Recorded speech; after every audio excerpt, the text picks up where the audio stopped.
कैसे हैं आप? उम्मीद करती हूँ अच्छे ही होंगे। तो आज मैं आपके लिए बहुत ही महत्वपूर्ण वीडियो बना रही हूँ, वो है जीके की भारत में संवैधानिक संशोधन। ये बहुत मुश्किल होते हैं याद करने, लेकिन इस वीडियो को देखने के बाद आप ये कभी नहीं कहेंगे कि कौन से संशोधन कब हुए थे।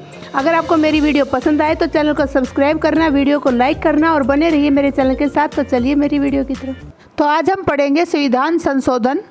इसमें क्या है कि वैसे तो बहुत सारे संविधान संशोधन हुए हैं, लेकिन जो महत्वपूर्ण संविधान संशोधन है आज हम वो पढ़ेंगे जो आपकी परीक्षाओं के लिए उपयोगी हैं।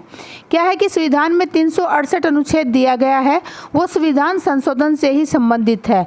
अनुच्छेद 368 के अनुसार क्या है कि जो संसद है संविधान में नए उपबंध को जोड़कर या उपबंध को हटाकर या बदलकर संविधान में संशोधन कर सकती है। वो क्या है कि संसद को ही जो है ये शक्ति प्राप्त है कि वो संविधान में संशोधन कर सकती है। वो किस प्रकार संशोधन कर सकती है? वो उसमें नया उपबंध भी जोड़ सकती है, वो उस उपबंध को हटा भी सकती है, वो उसको बदल भी सकती है। इस प्रकार वो जो है संविधान में संशोधन कर सकती है। संविधान में जो संशोधन की प्रक्रिया है उसका प्रावधान हमने लिया था दक्षिण अफ्रीका से। ठीक है, ये बहुत इंपॉर्टेंट है, जरूर आता है क्वेश्चन। आगे क्या है कि जो संविधान संशोधन की शक्ति है वो संसद को प्राप्त है और ये संविधान के अनुच्छेद 368 भाग 20 में दी गई है। इसकी जो प्रक्रिया है वो क्या है कि जो संविधान में संशोधन विधेयक है वो संसद के किसी भी सदन में लाया जा सकता है। क्या है कि पहले विधेयक होता है, वो किसी भी सदन में जा सकता है, वो लोकसभा के पास भी जा सकता है और वो राज्यसभा के पास भी जा सकता है। अगर पहले वो राज्यसभा के पास जाता है और पास हो जाता है तो फिर वो लोकसभा के पास जाएगा, लेकिन अगर वो लोकसभा के पास पहले जाता है तो फिर वो राज्यसभा के पास आएगा। ठीक है, जब दोनों के पास वो पास हो जाता है तो फिर वो कहाँ जाता है? राष्ट्रपति के पास जाता है और फिर राष्ट्रपति की स्वीकृति के बाद उसे कानून बना दिया जाता है। कहने का क्या मतलब है कि इसकी जो ये विशेष प्रक्रिया है इसके तहत ही कोई विधेयक कानून बन सकता है। संविधान में जो संशोधन का विधेयक है उस पर संयुक्त बैठक का प्रावधान नहीं है। मतलब क्या है कि अगर कोई और विधेयक है और दोनों लोकसभा और राज्यसभा की उस पर स्वीकृति नहीं हो रही तो क्या करता है राष्ट्रपति? दोनों का संयुक्त अधिवेशन बिठा के और उस पर बात कर सकता है। लेकिन अगर संविधान संशोधन की बात हो, संशोधन की अगर बात होती है तो ये प्रावधान नहीं है कि दोनों ही सदनों का संयुक्त अधिवेशन बिठाया जा सके, ऐसा कोई प्रावधान नहीं है। आगे क्या है कि कोई भी विधेयक लोकसभा और राज्यसभा से पारित होने के बाद राष्ट्रपति की सहमति के बाद ही अधिनियम यानी कानून बन सकता है। ठीक है, ये मैंने अभी आपको समझाया ही है। संविधान में अब तक 105 संशोधन हो चुके हैं और 127वां संविधान संशोधन विधेयक संसद में लाए जा चुके हैं। कितने? 127 विधेयक। और कितने संशोधन हो गए? 105 संशोधन हो चुके हैं। कब तक? नवंबर 2021 तक। मूल संविधान में क्या है? 8 अनुसूचियां थी, लेकिन वर्तमान में कितनी अनुसूचियां हैं? 12। तो ये 12 अनुसूचियां किस संशोधन के तहत बनी? पहले बात कर लेते हैं इनकी। पहला जो संविधान संशोधन हुआ वो 9वीं अनुसूची के लिए हुआ, 1951 में हुआ और इसमें बात की गई भूमि सुधार से संबंधित चीज़ों की। ठीक है, उसके बाद हुआ 52वां संविधान संशोधन, ये 10वीं अनुसूची के लिए हुआ, 1985 में हुआ और इसमें बात की गई थी दल बदल पर अंकुश की। ये भी बहुत बार पूछा जाता है। ठीक है, उसके बाद आता है 73वां संविधान संशोधन, ये 11वीं अनुसूची है और ये 1992 से 93 में जो है ये संशोधन हुआ था। किस विषय पर हुआ था? पंचायती राज व्यवस्था, यानी ग्रामीणों की जो स्थानीय स्वशासन व्यवस्था है उसके ऊपर। अगला जो संशोधन हुआ वो है 74वां संविधान संशोधन, ये 12वीं अनुसूची है और ये 1992 से 93 में ही हुआ था। ये हुआ था नगर पालिका यानी जो शहरी स्थानीय स्वशासन व्यवस्थाएं हैं उनके लिए। ठीक है, तो इस प्रकार ये 4 अनुसूचियां इसमें जोड़ी गई, 9, 10, 11 और 12 और ये सभी महत्वपूर्ण अनुसूचियां हैं। ये जरूर इनमें से प्रश्न आते हैं। अब आगे हम पढ़ते हैं 7वां संविधान संशोधन। ये कब हुआ था? 1956 में हुआ था। इसमें क्या हुआ था कि जो भाषा के आधार पर राज्यों का पुनर्गठन हुआ था। इसमें क्या हुआ कि 14 राज्य और 6 केंद्र शासित प्रदेशों को स्वीकृति मिली थी। ठीक है, अब इसको कैसे याद करेंगे कि इसमें क्या है कि 14 राज्य यानी अलग अलग भाषाओं के राज्य थे, तो इसमें क्या है कि सबको साथ चलना था, इसलिए ये क्या है? 7वां संविधान संशोधन। आगे बात करते हैं 10वें संविधान संशोधन की। इसमें क्या है कि 1961 में ये हुआ था और इसमें दादर नागर जो हवेली थी उसको केंद्र शासित प्रदेश का दर्जा देके भारत में मिला लिया था। फिर उसके बाद होता है 12वां संविधान संशोधन, 11वां इसमें नहीं है, ये हुआ 1962 में, 1 साल के बाद ही।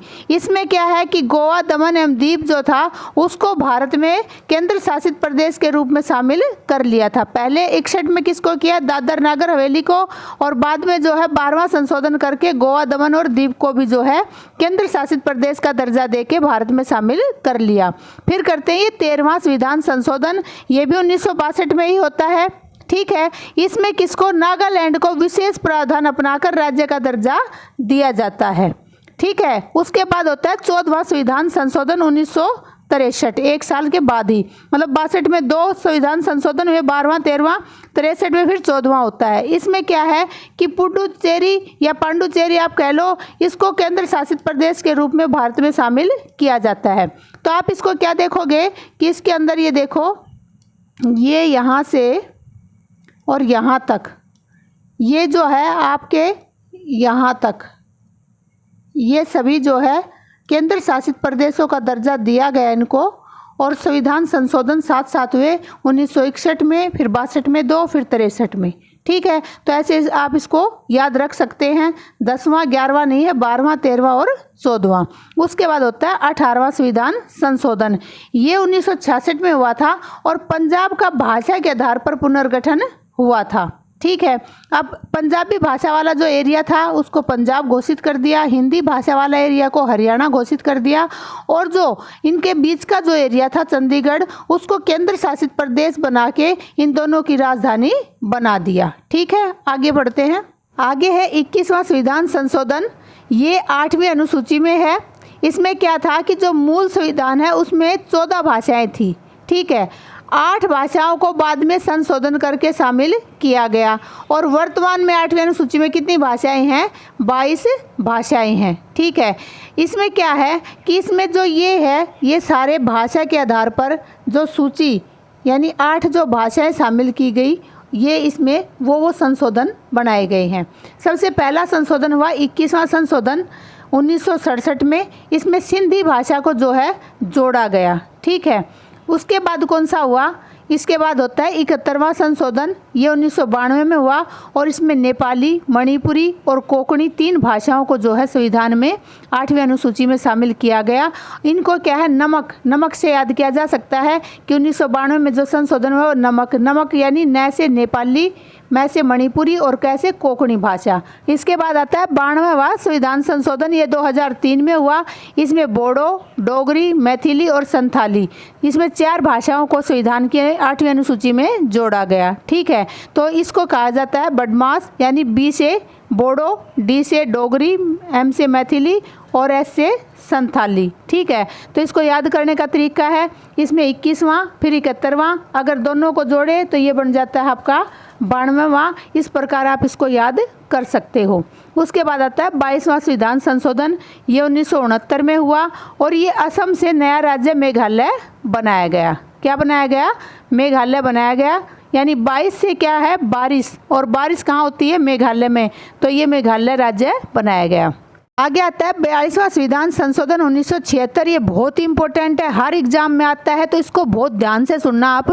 इसमें क्या होता है कि संविधान में व्यापक परिवर्तनों के कारण इसे लघु संविधान कहा जाता है। लघु मतलब छोटा संविधान। ठीक है, इसके अंतर्गत 10 मौलिक कर्तव्यों को संविधान के भाग 4 के अनुच्छेद 51A में जोड़ा गया। मैंने अभी बताया भी था आपको कि जहाँ ये ए वगैरह होते हैं, इसका मतलब क्या होता है कि ये बाद में जोड़े गए हैं, ये संविधान की मूल प्रवृत्ति में नहीं थे।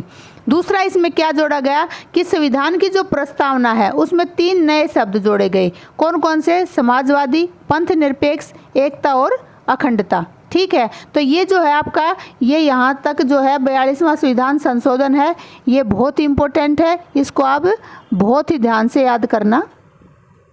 अब हम पढ़ते हैं 44वां संविधान संशोधन, ये भी 42 की तरह बहुत ही इम्पोर्टेंट है।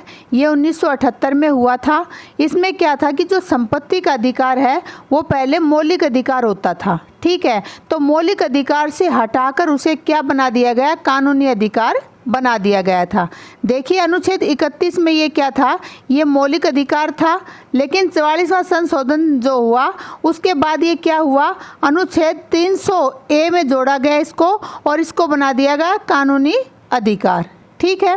उसके बाद आता है 61वां संविधान संशोधन, ये 1989 में हुआ है और इसमें जो है मतदान की जो आयु है वो 21 वर्ष से घटाकर 18 वर्ष कर दी गई है, ये भी बहुत इम्पोर्टेंट है।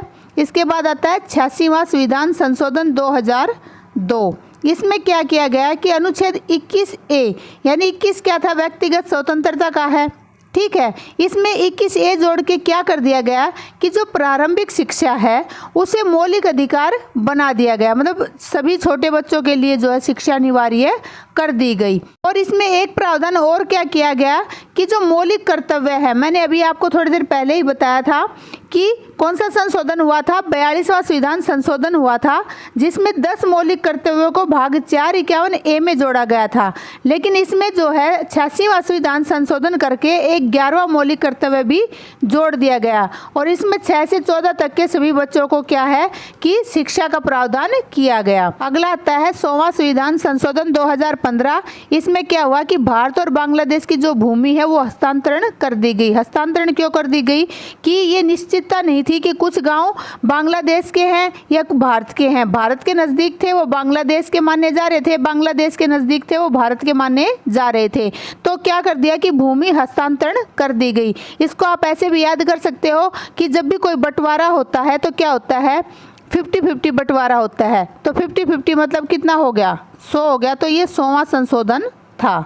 आगे हम पढ़ते हैं 101 संविधान संशोधन 2017, ये 122वां संविधान संशोधन विधेयक था। मैंने आपको पहले बताया था विधेयक और अधिनियम में क्या फ़र्क होता है, जो भी प्रस्ताव भेजे जाते हैं वो विधेयक होते हैं और जो पास होकर कानून बन जाए वो अधिनियम होते हैं। तो ये 101वां संविधान संशोधन अधिनियम था।